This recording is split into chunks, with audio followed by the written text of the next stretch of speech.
وعلى كل أنت صالحة مثل ما نواسل مريم شامل دافع على كل شيء سيد الفاتحة حضر النبي محمد صلى الله عليه وسلم الفاتحة.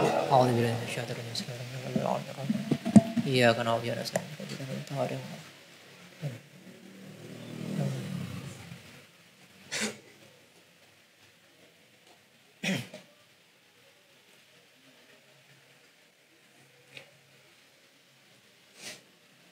Bismillahirrahmanirrahim. Alhamdulillahirabbil alamin wassalatu wassalamu ala sayyidina Muhammadin wa ala alihi wa sahbihi ajmain wattabi'in wa tabi'in wa man tabi'ahum bi ihsan ila yaumiddin amma ba'du. Wa qala mu'allif rahimallahu taala wa nafa'ana bihi wa bi ulumihi fid dharain amin radhiyallahu ankum.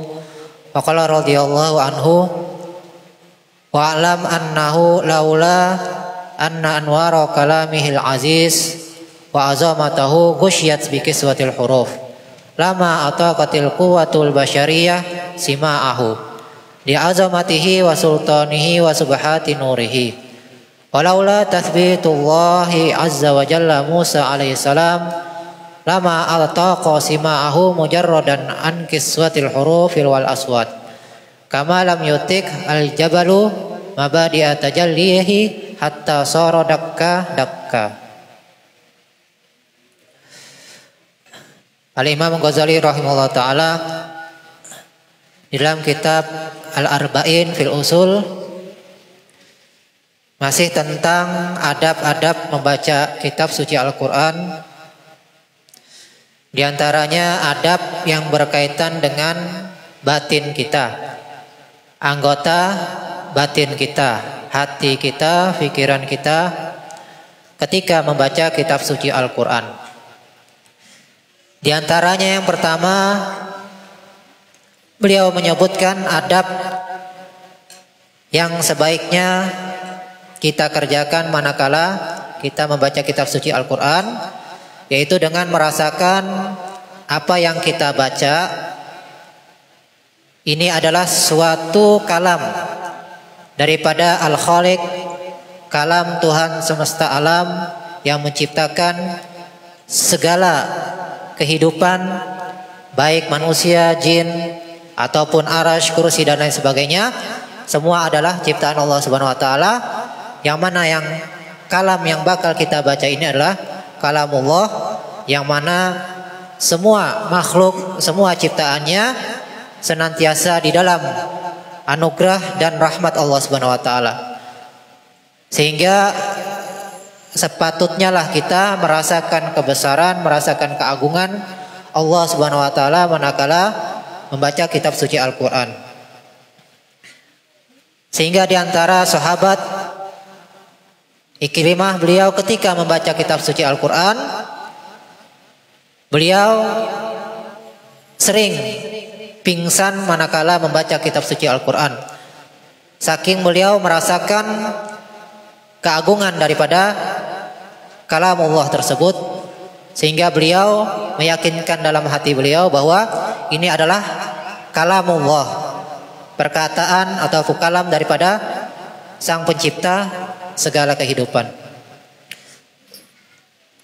Dan banyak di antara para sahabat yang mempraktekkan hal-hal tersebut dalam membaca kitab suci Al-Quran. Bahkan ada yang merasakan seolah-olah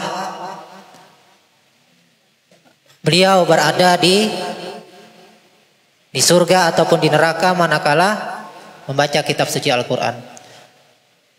Ada juga yang merasakan kenikmatan yang luar biasa manakala membaca kitab suci Al-Quran, sehingga merasakan kemanisan. Bahkan di antara mereka merasa tidak sanggup untuk membacanya ketika di bulan Ramadan, ketika puasa, karena merasakan seolah-olah beliau merasakan madu ketika membaca kitab suci Al-Quran.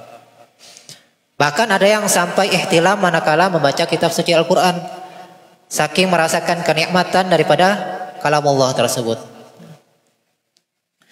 Kemudian beliau melanjutkan bahwa perlu kita ketahui bahwasanya nur kalamullah, cahaya yang terdapat dalam kalamullah, kitab suci Al-Quran, kalam Allah yang maha mulia, yang maha agung,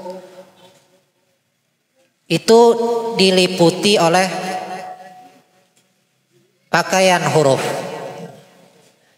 Jadi sebenarnya kalamullah itu maha suci daripada kalam makhluk. Sebagaimana kalam kita misalnya. Kalamullah itu tidak berupa huruf, tidak ada suara. Sebagaimana kalam makhluk lainnya. Nah, sedangkan kalamullah itu tidak ada suara, tidak ada huruf. Tetapi di sini Allah Subhanahu wa taala membungkus sedemikian rupa kalamullah dalam balutan huruf-huruf hijaiyah yang kita kenal. Kenapa demikian? Karena seandainya tidak berupa tulisan-tulisan yang kita baca di dalam mushaf Al-Quran, maka kesanggupan manusia tidak bakal bisa mendengar daripada kalamullah tersebut. Karena saking agungnya, saking mulianya. Sehingga diceritakan ataupun diriwayatkan daripada Sayyiduna Musa alaihissalam, beliau kenapa bisa mendengar kalamullah sehingga beliau digelar kalamullah? Karena Allah membukakan hijab kepada beliau sehingga beliau bisa mendengarkan kalamullah dalam balutan huruf-huruf dan suara. Karena manusia ini cuma bisa mendengar kalam itu dengan ataupun berupa suara ataupun huruf-huruf. Kita ambil contoh aja lah. Manusia misalnya, nggak semua atau mungkin hampir kebanyakan manusia ataupun 99% itu nggak sanggup mendengar suara semut misalnya. Atau suara batu-batuan. Karena semua semua makhluk yang maujudat itu semua ada suaranya. Allah maha mendengar. Allah maha mendengar, baik itu misalnya batu. Bahkan Allah Subhanahu wa taala bisa mendengar sesuatu yang bisanya cuma dilihat. Ini sesuatu yang bisa dilihat, tapi Allah bisa mendengarnya. Kalau kita kan enggak. Ini sesuatu yang sebenarnya cuma bisa dilihat. Apakah kita bisa mendengar misalnya? Misal dinding. Apakah kita bisa mendengar suara dinding? Kan enggak seperti itu. Jadi Allah maha mendengar bahkan yang seharusnya cuma bisa dilihat. Nah di sini Sayyidina Musa bisa mendengar kalamullah karena Allah membukakan hijab terhadap beliau sehingga beliau mendengar kalamullah dalam balutan huruf-huruf dan suara. Yang mana yang demikian tersebut Allah contohkan ketika Allah mentajalikan di sebuah gunung, maka gunung tersebut hancur lebur karena nggak sanggup untuk menyandang daripada tajallinya Allah sehingga hancur leburlah gunung tersebut. Bahkan Nabi Musa ketika itu sampai pingsan. Sebagaimana Allah sebutkan dalam Al-Quran, walamma ja'a Musa limiqatina fakallamahu rabbuhu qala rabbi arini anzur ilaik. Qala lan tarani walakin anzur ilal jabali fa in istaqarra fasawfa tarani. Falamma tajalla rabbuhu li jabali ja'alahu dakka wa kharra Musa sa'iqa. Falamma afaqa qala subhanaka rabbi inni wa ana awwalul mu'minin. Inni tubtu ilaika wa ana awwalul mu'minin. Ketika Nabi Musa alaihissalam beliau mendapatkan undangan daripada Allah Subhanahu wa taala untuk mendatangi suatu tempat yang dinamakan Turu Saina.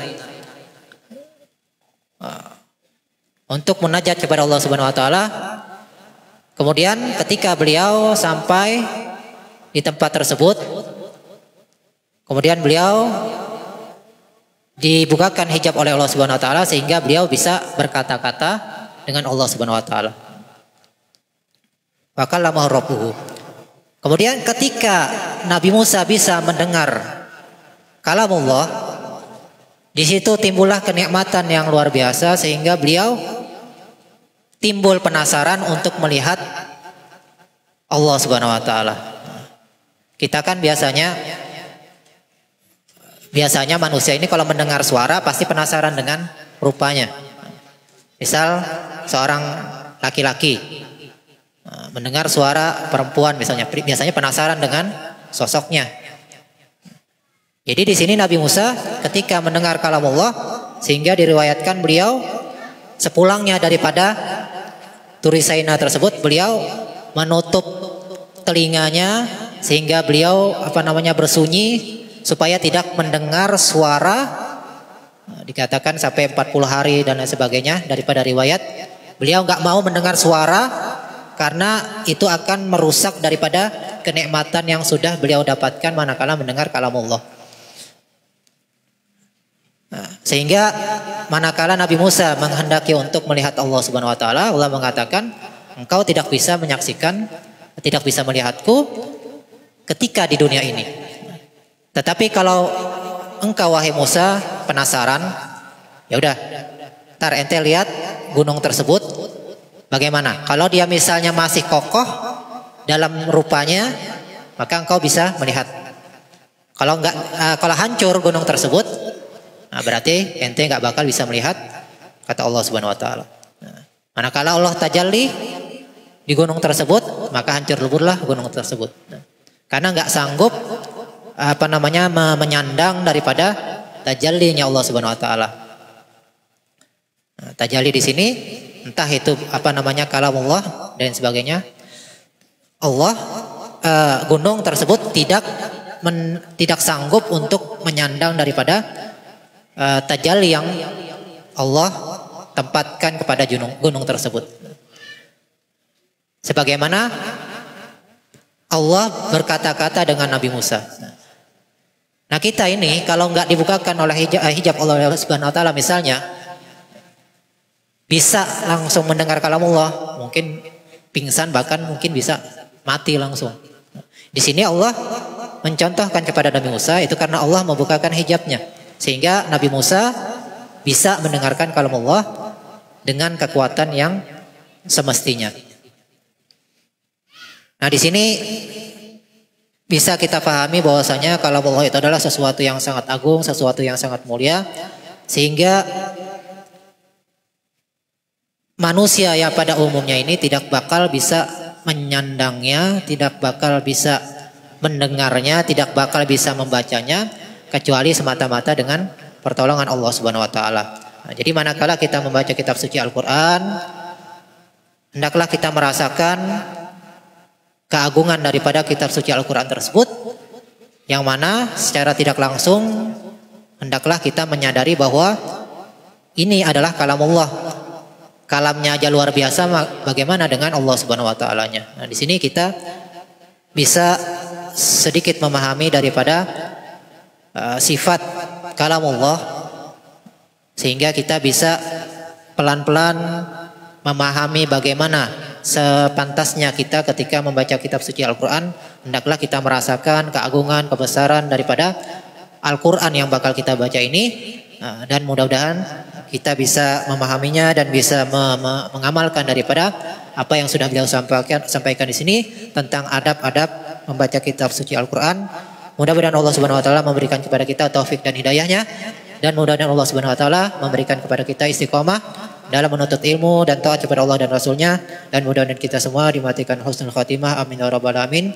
Itu dulu yang saya sampaikan, kurang lebih mohon maaf, wa'alafu minkum, wallahu subhanahu wa ta'ala alam.